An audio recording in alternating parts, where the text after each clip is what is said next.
Hello there, members. I hope that all is well with you. So today's video, I am releasing to you part 1 of my 2023 Christmas Village setup. Before I get into that, I wanted to let you all know for the members only contest, you are going to have an additional 5 days to submit your entries. I know that it has been a really busy and hectic season for you guys, and I wanted to give you all a little bit more additional time to submit your contest entries. So you have until December 5th to submit your contest entries at 11:59 p.m. If you have already submitted a video to me that maybe you felt was a little bit rushed and you would like that additional time, you are more than welcome to submit another video, or I will just keep the one that I have already saved for you. But I hope that that helps some of you who I know who have a little bit of a more hectic season. And I didn't even think about doing that, honestly, when I was setting the dates. I know I gave you additional time on your video, but I should have also done that in the beginning and given you guys as members additional time to put it up as well. So my bad on that in the first place. So please accept this olive branch as an apology. And so today's video, I'm doing part 1. I will be releasing a full 5-part series, 5 days consecutively in a row next month for everyone to see. However, I am not going to go into as much detail as you guys are going to see today. I am sharing with you all of my mistakes, how I fixed them, and this bumpy journey that I went on to create part 1. This is a long video and there is a lot of talking in it, but the goal of it was I wanted to allow you guys into my headspace so that you can understand why I'm doing the things that I'm doing. So I hope that this serves as a very instructional video for you guys and that you have nuggets to take away from it. So I'm going to stop talking now. Check it out and let me know what you think. All right, so first things first, I am going to start the foundation of my base. Now, can you guys see this sheen on this styrofoam board? I want to take this top layer of sheen completely off. So I am going to sand that off with my sanding block, and I am going to rough it up for 2 reasons. Number 1, when I use my stencil, it is going to penetrate the styrofoam a little bit better, but more importantly, it will receive my paint a lot better. So don't skip this process. It really does make a difference. So let's go ahead and get started. I'm going to start at the end here and work my way back so that you can see the difference.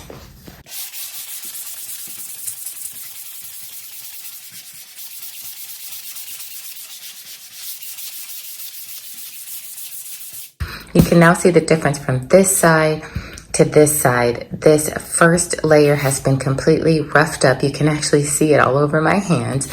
So this is all you have to do. You don't have to do a heavy sand job. It just needs to be super light just to take off that shiny first layer. So let's go ahead and finish the rest. Okay, so there is a lot of dust that comes off of this. You don't see it as much when you are working with your board because it's obviously the same color.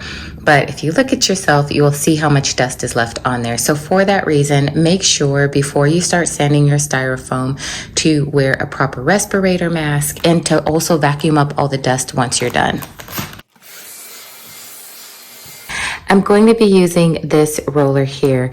Now this pattern, I want it to go on this way because I want these little arches to be facing this way. So as you're walking in, looking at the front of the village, it is all gonna go in the same direction. Now, in order to always have this lined up properly, I have my starting point here. So I'm going to start this at the edge here. And I'm going to start this off the board.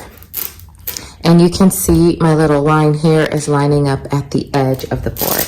So then I'm just going to press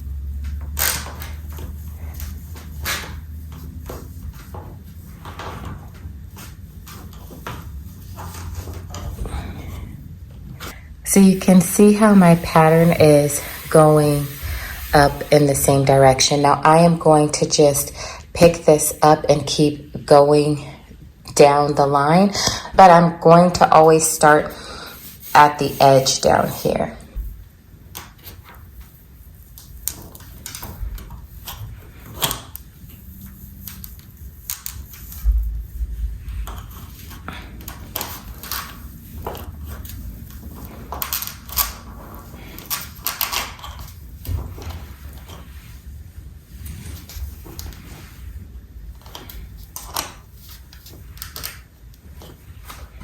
All right, so now you can really see the pattern being established on this base. So I am just going to do all of the rest of this. So I will be right back. Okay, so I had to take a quick break from imprinting this pattern into the styrofoam because I had to figure out the shape of my lake.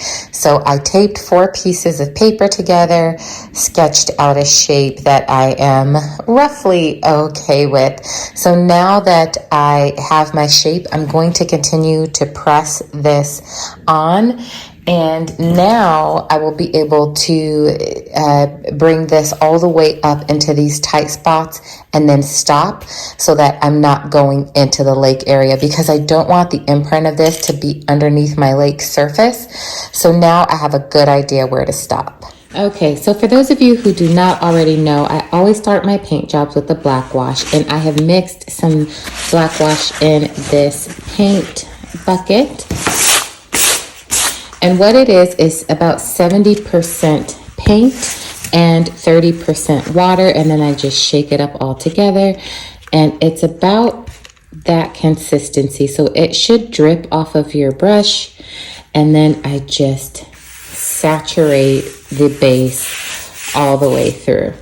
And I am going to go ahead and apply this all the way until I get to the other side, and I will be right back. All right, so my black wash is completely dry. It is a brand new day.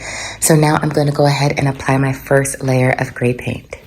Okay, so I have pre-mixed my first layer of dark gray paint, and what I'm going to do is wipe off all of the excess out of this brush. Now this is the super important part about this part of this paint job, because when you carve your cobblestone pathways with your hot knife, the grooves are much more defined.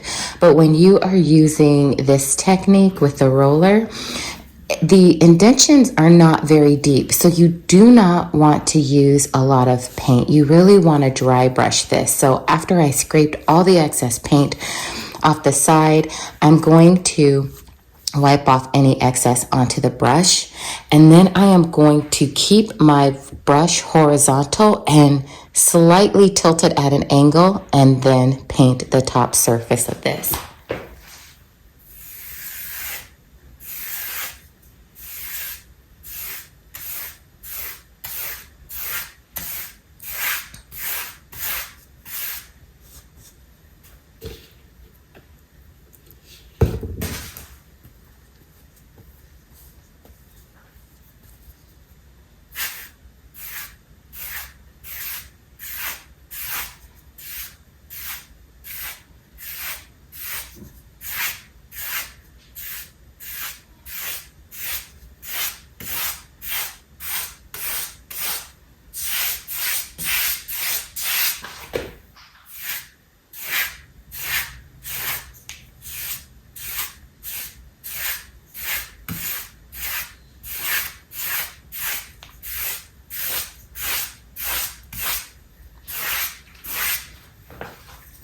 So I know it looks really streaky right now, but I'm going to just continue to add additional layers of paint. It will fill in just fine. And as a matter of fact, let me give you a closer up look.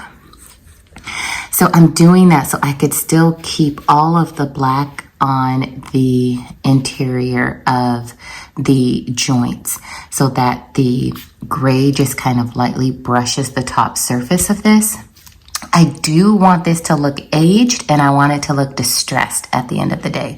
So I don't want this to have like a perfectly uniform look. So I'm just going to continue to add additional layers of paint. I'm gonna go ahead and finish this out the rest of the way down, and then I will show you what it looks like when I'm all done. All right, so I finished everything right on down the line, and I do know this looks really crazy right now. Let me go ahead and give you guys a close-up. So this is the first section that I started with, and I used extremely small amount of paint.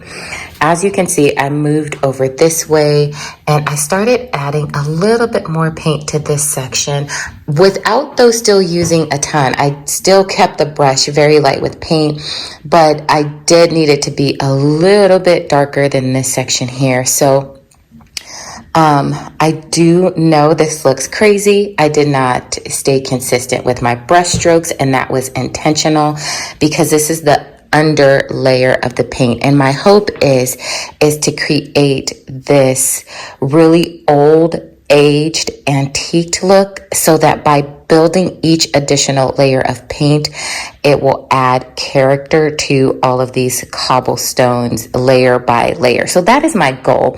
You guys, this is very risky just in general doing this, because this is a large space to cover with this roller technique, trying to keep your pattern consistent and then also the paint job consistent. Like I said, this is an experiment for me, and I know the look that I am going for, that I'm trying to achieve, and I'm hoping at the end of the day that in my head, the way that I think that this should work out, that it will actually work out that way. So we will see.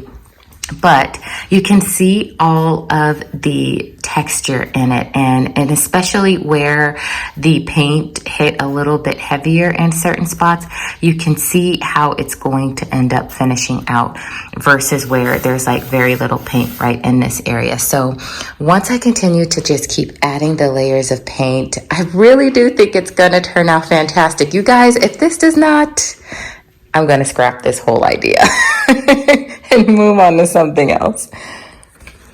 All right, so this is dry. It's time to add coat number 2 for the gray paint. I'm going to apply it in the same way. I did not pre-mix another lighter color. I'm still going to use the same color because for this particular next coat, I'm going to add the same amount of paint, but it's going to show up a little bit better. I used such little paint on this that it just didn't show up in this first layer. So I'm going to keep the paint color the same for the second layer and then go lighter for the third layer. So I'm going to do the same thing, wet my brush, and then I'm just going to dab off the excess.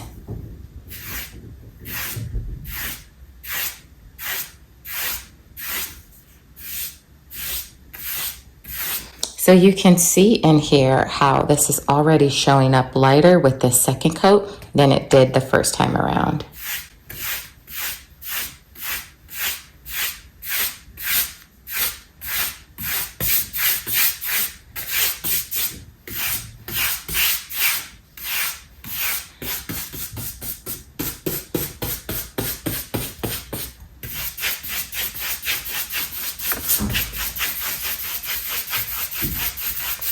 And now that my brush is completely dry on the ends, now I am just going back and forth, rubbing the existing paint that's already on here and spreading it out a little bit more.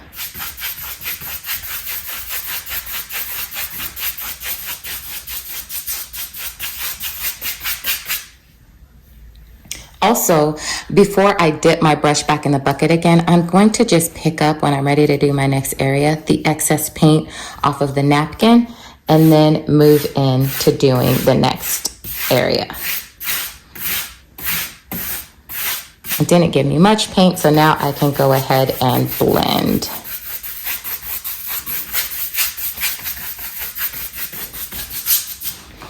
Okay. So now I'm going to give you guys a closer look of how we are looking so far. I definitely have better coverage in this section here than what you can see here. And I'll probably end up adding 2 2 more layers of paint to this before it's all said and done. So I'm gonna go ahead and work through the rest of this area and then show you guys what it looks like once I finish this second layer of gray. Okay, so one of you sent me a comment about a month ago asking me what my favorite brushes are. And they are hands down by far the Purdy brushes. These are the brushes that I like to use for larger projects. No, I am not sponsored by them. These are just the brand that I have been using since I even started painting 20 years ago when I was painting my house and things like that. I've just always loved Purdy brushes. Now I like, and actually let me grab my old one so I can show you guys. I'm pulling out this new one because this old one, I've had this brush. You guys have seen me use this brush forever. This is actually a very old Purdy brush. I even broke the tip of it here, but I love it. It's about 10 years old. So I did pick up a new brush the other day, and I do want to go ahead and use it for this project. Number one, this is a little bit larger. It's going to cover more ground, but I'm hoping that it'll also give me a more even finish because that one is so caked up now over the years that for this particular application, I do feel like I need a new brush. So I'm going to try this out with you guys live with me here, and we can see what a difference this is going to make.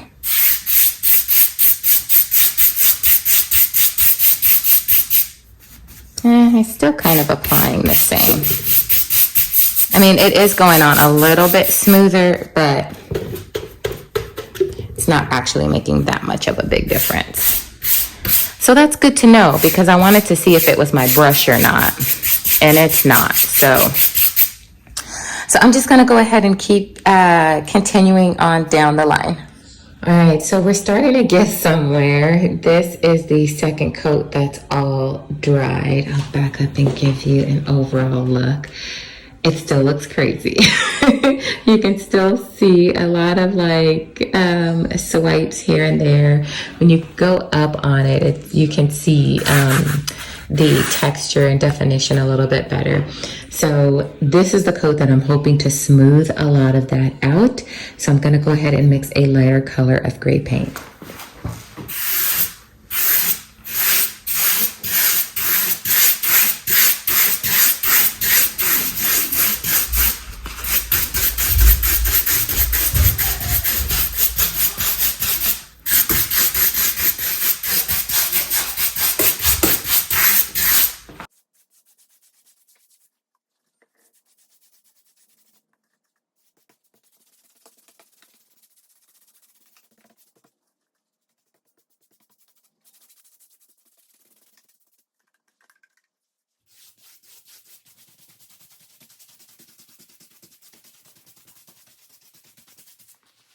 All right, so this is how it all finished out. Now, most of it I do like, and I was able to achieve in some areas what I was going for. Like, let me get in really close. So you see the variation of color on even just this one square. And here you've got some dark, light, different shades. And then if you come over here, you can see where I just streaked it way too much in this area. Another good example of that is here. All you see is just a patch of light gray. This is not what I want. So now that I have finished this all up in these patchy areas, I'm going to go back over it with a black wash and finish it. But I'm not going to use the same amount of black wash that I do, like a 70% paint, 30% water.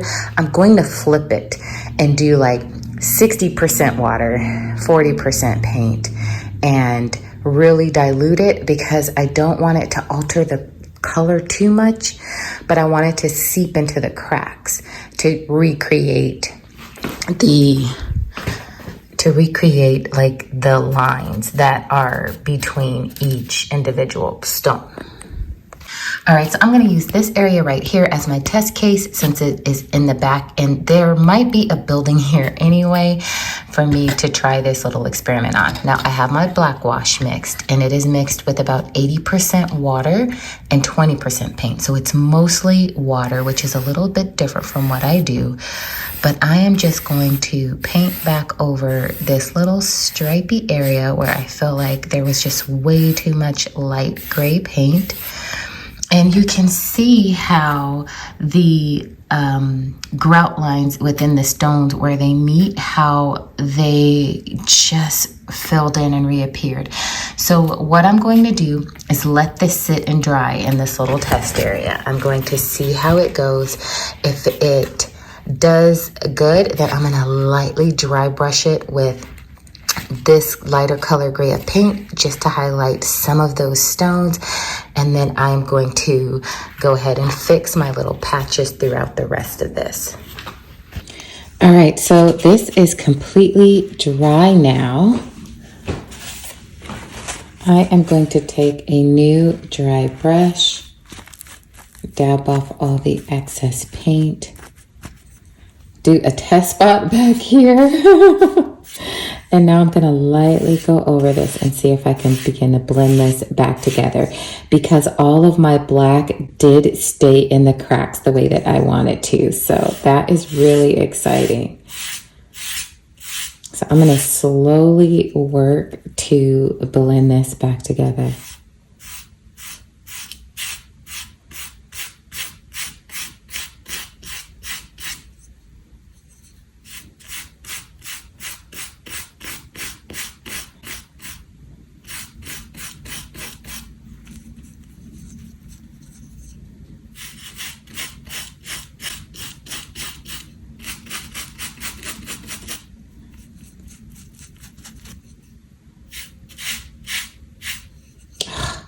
I went too heavy again right there. Jeez Louise.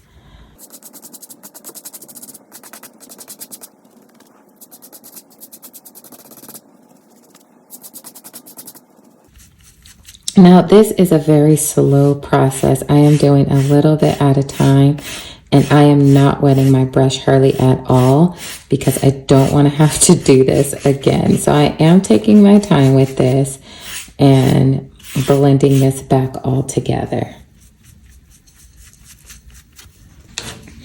Okay, so now you can see the actual black in between each individual stone now. Actually, let me bring you in for a closer look. So this is where it was, and you can see the paint is still a little wet. It needs to dry.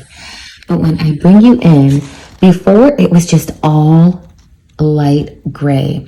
Now you can see the black between each individual stone.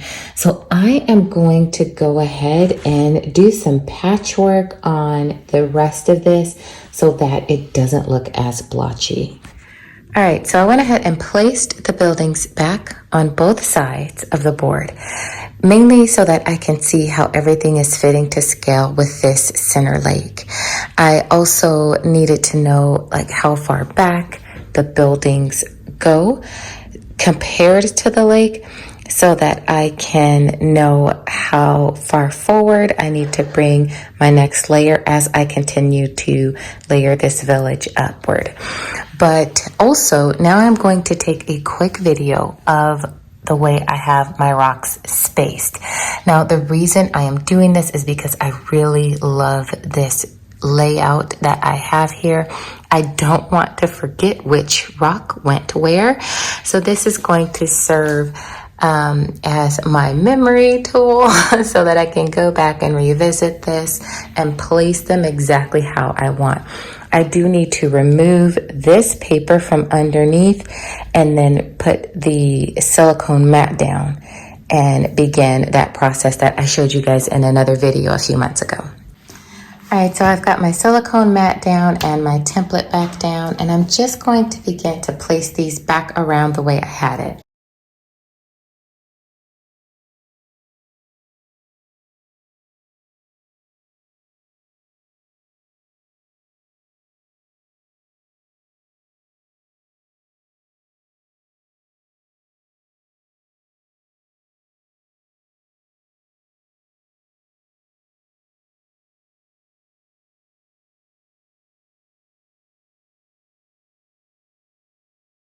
Okay, so before I go any further, I'm going to cut some slits in this so I'll be able to pull this out as I need.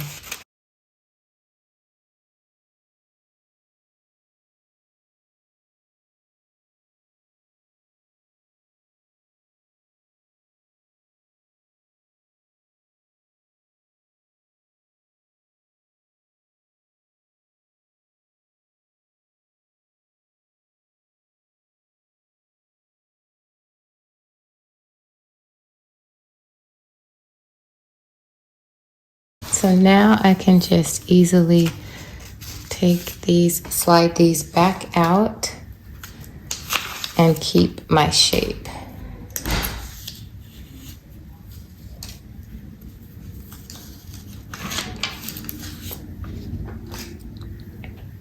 That is roughly it.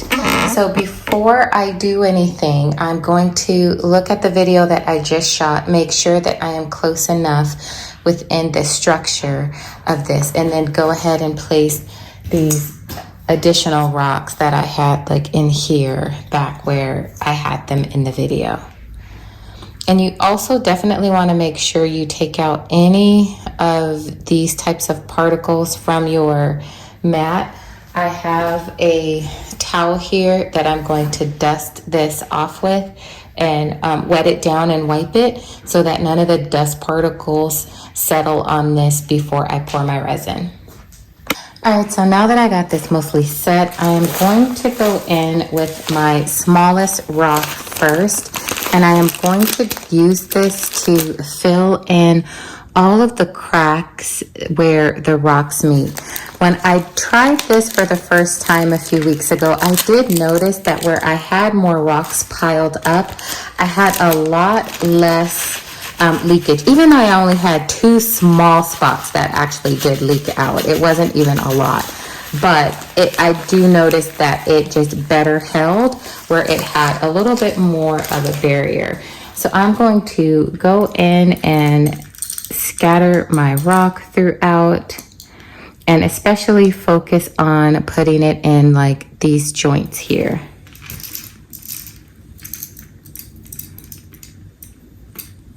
And by the way, I did change a few of the rocks around just slightly. I decided I liked this look a little bit better than what I had before. Just in case for those of you who actually noticed.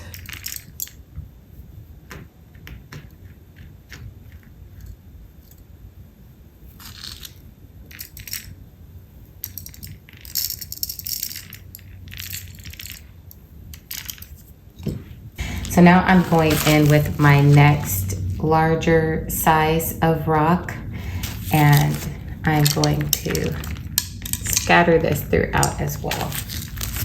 All right, and now I have my black pebbles that I'm going to be putting a few of these down. Now these are the largest out of the 3. And because they are black, I don't want to use a ton of these because they really do stand out quite a bit in the pond. Now it might not look like a lot right now because it's going up against a black surface, but I really just want to use these a little bit more sparingly than I did the other pebbles. Also, just a little tip for you guys, if you put a little trio of rocks down, it's easy to then put a little cattail right in the center of your trio. So this is what I am looking like right now. I love it. I haven't even added the cattails yet. This is going to look fantastic. I'm so excited. Let me go ahead and grab those and then we'll pour our resin. All right, so before I go any further, I'm going to take my Realistic Water, this is by Woodland Scenics, and mix it with a little food coloring. Now, let me get to this part of the bottle. I don't know if the camera is picking this up, but this bottle is only filled up to about right here. So I'm only going to use 1 drop in the rest of this. If this bottle was completely full, I would use 2, but it is not. So I am just going to carefully drop 1 dot in there, and that is it. Now to mix this, you do not want to shake this to mix this. Promise me you will not shake it. It will leave the worst bubbly mess all over your resin. Now what you want to do when you're mixing this, if you are mixing it within the bottle, is just gently rock it back and forth very slowly. Now this does take about maybe 5 minutes of doing this, but it is worth not having a bubbly mess. The other thing that you could do is pour resin into a cup and slowly stir your food coloring into your resin. But again, even stirring it does take time because you have to stir so slowly. So this way you can see that the color is still kind of making its way down into the bottle. But then at the end, here's a good view right here. You can see it's reached that top few layers, and then it still has to come down this way. So it will eventually all mix up. And sometimes I also roll it like this, just very slowly, and then just keep going back and forth, and it'll mix. Or like I said, you can pour it in a cup. All right, the other reason I wanted to do that before I finished out everything else in the lake is because that will give my resin an opportunity to settle before I get ready to pour. Now, I found these sticks in my yard years ago and I saved them because they look so awesome and cool. I've actually used them throughout several scenes in the past in my Christmas village, but I've been trying to use them in a lake. And this used to be one really long piece like this, you guys. Uh-oh. But I broke it up for the sake of this lake because I feel like I need smaller pieces. But I think I'm going to remove this rock here and maybe put that there. So you guys can see just how much I end up changing something along the way. If I just keep looking at it and I see like, that's still not it. You know, I just keep going with making changes until I feel like I've kind of got it right. So I hope that that encourages you guys, that if you feel like you don't have what you're looking for the first time, that it's okay. Just keep changing it. Now, I have my cattails here. I get these from Hobby Lobby. They are $7.99, and you do get quite a bit of these. I am going to use at least a full one of these up here in this lake. All right, so there are 11 of these alone in this top bundle. So you're going to get then about 22 total in here, which is a lot of these to use throughout. But I want this to be kind of full and lush with these. So one of the things that I always do prior to putting them in is, because that tip right there is kind of, let me see if I can focus a little better. That tip right there is pointy. It makes it harder to secure down. So I always come in and I cut that little tip off and cut it flat and give myself a blunt surface. That way it's easier for me to glue these down where I want them in place. I am going to use, of course, you guys know, my Styro Goo from Hotwire Foam Factory. It has become my absolute favorite glue to use for everything. It sets pretty quickly. It gets tacky fast. It has a firm hold, and I just absolutely love it. So I'm just going to, set this in place. One of the sprigs fell off of that one there. I don't want that floating around in my lake. Okay, so again, when I was telling you guys before about like the 3 little stones, just sticking a cattail right in the middle of some stones. The stones will help it stay upright until it has about a minute to dry from the glue. And then you can pour the resin, and the resin will keep it secured in place from there. So I'm gonna go ahead and put all the rest of these down, and then I will be right back. All right, guys, here it is. I am just loving this so much already. It is going to look so good. So I ended up adding about 17 of the cattails. I am going to let the glue completely dry. So I'm going to give it about 30 minutes prior to me pouring my resin, and then I'll come back and pour. All right, so everything is all dry. My Woodland Scenics Water Effects is all settled from me mixing it. And now I am just going to lightly pour. Now, if you guys did not see the last video I did on this, I poured this out super light layer.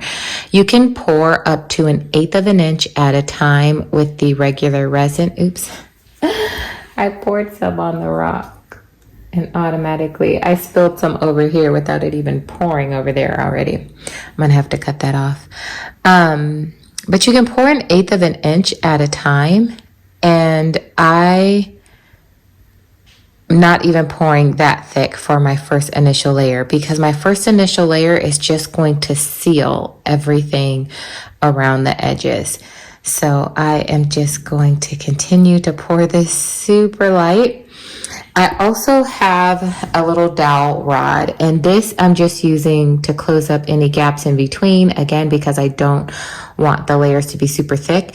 And I'm also using this to push the resin over towards the edge so that I don't have a lot of resin at the edges, just enough for the resin to act as a binding agent to bind everything off to the side and seal everything up, and that's it.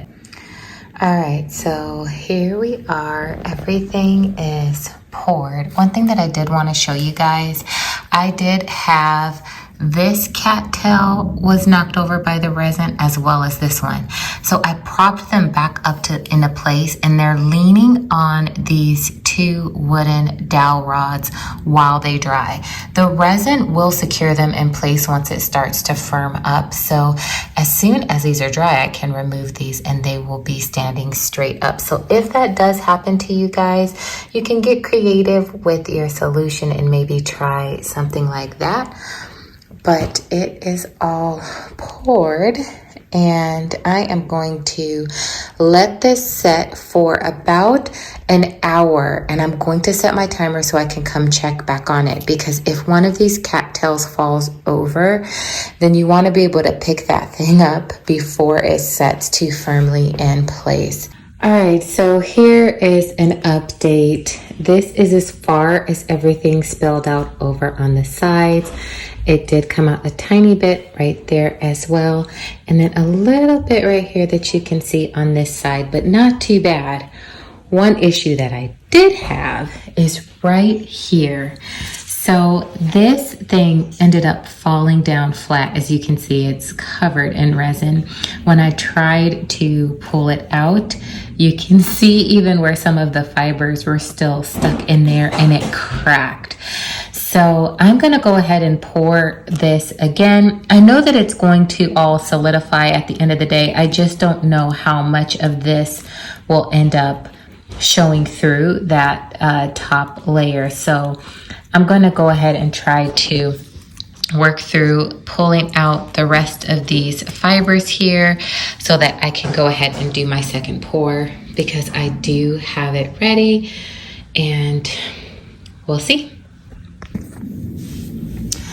Also, one thing that I just wanted to mention, if you see these bricks right here off to the side, my mat was buckled a tiny bit in the center from when it was folded and when it was shipped to me.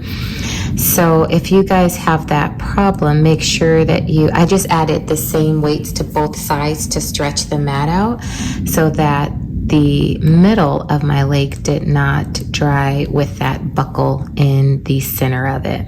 And I don't think I want to make this gap too much wider, because in order now for me to take out the rest of these little green fibers, I have to create an even bigger hole, and I really don't want to do that. So at this point, I am just going to go ahead and pour another layer of resin.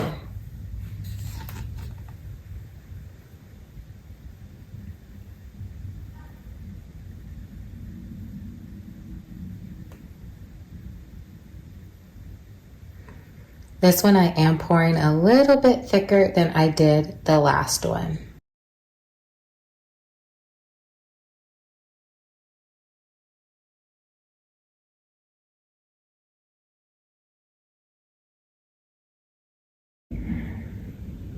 There we go. All right, so now I'm gonna let this go ahead and sit for another 24 to 36 hours, and then I'll come back and set it all in place. All right, guys, so now that I have all of my holes cut where I want everything, now I am going to go ahead and take a Sharpie marker, and I'm just going to make a little circle like that in all of the holes. That way, as I remove all the buildings and I move the board to expose the tabletop, I'll know exactly where to drill my holes. All right, so my board is all removed, and now you can see my little pink markings that I made where I need to drill my holes. I have my hole dozer. Now this is from the brand Milwaukee, and it just came in a set of 6, and it has a bunch of different hole sizes. So I chose the 1 1/4 inch. So I'm just going to stick this into my drill and then drill my holes.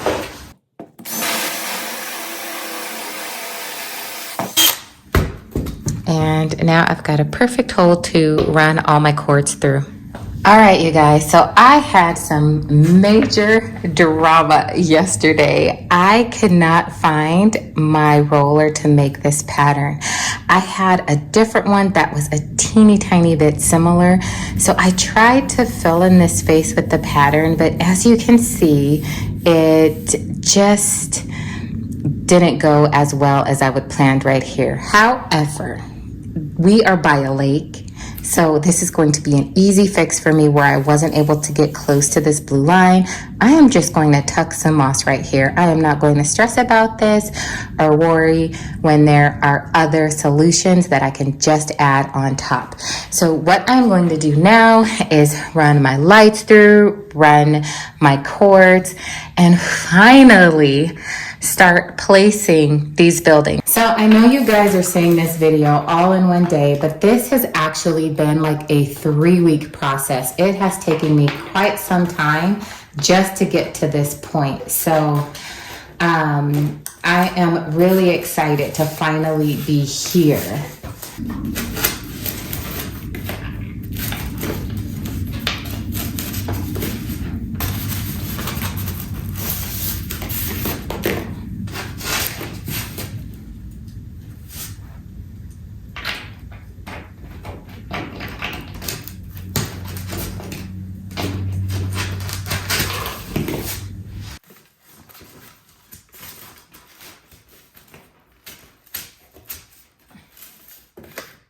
All right, so this is such a big step for me. Today, I am so excited. All of my buildings are plugged in. I have all of them wired. You guys, I swear it seems like it is taken me forever to get here. But I'm really excited because now it's time for all of the decorations. But before I do that, I am going to get my lake, put it in place, and pray that it is all lined up well.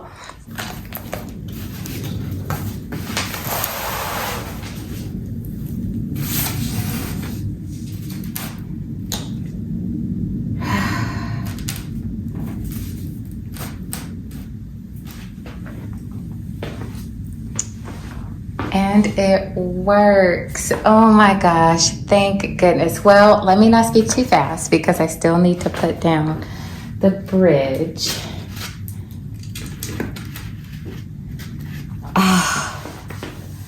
Yes. And my holes are mostly covered. There's a slight bit showing that way. There we go. Yay! Oh my gosh, what a relief this is. So now what I planned to do here was to have the street lights on both sides of the entry to the stairs. So I wanted these stairs to just be highlighted on both sides as you walk up here. And so I can actually pull these cords further down so that they're not visible like they are right now. So just dropping them a little bit more into this hole.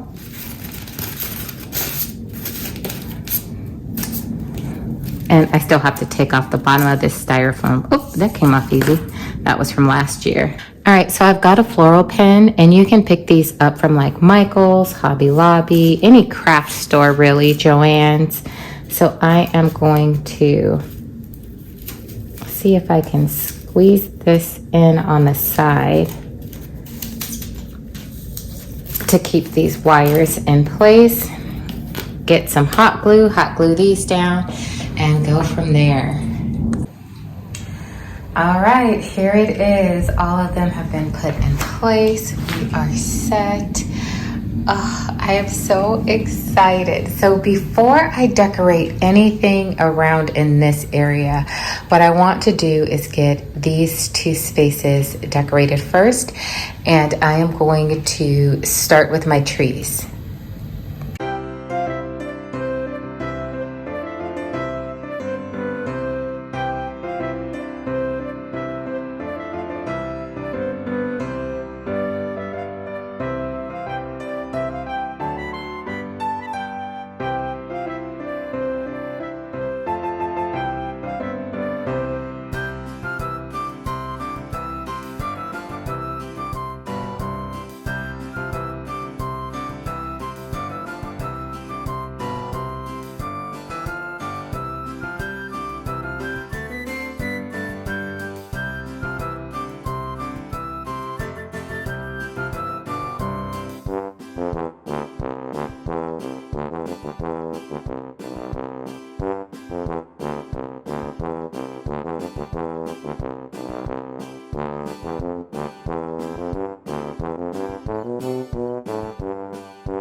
So thank you guys for hanging out with me today while I shared with you part one of my 2023 Christmas Village setup. I am hoping to get part two released to you maybe in the next 2 weeks for your members only video as well, because I am doing an actual build for that video that I am not releasing to everyone else. It is only going to go to you guys, and I love it. I think that it's cute and it's small. It's something that all of us can do, and I just love the style of it. So if you have any questions for me, leave me a line in the comment section. I will get back with you. Give me a big thumbs up for this video. So until I see you again, stay safe, God bless you, and I will see you soon. Bye.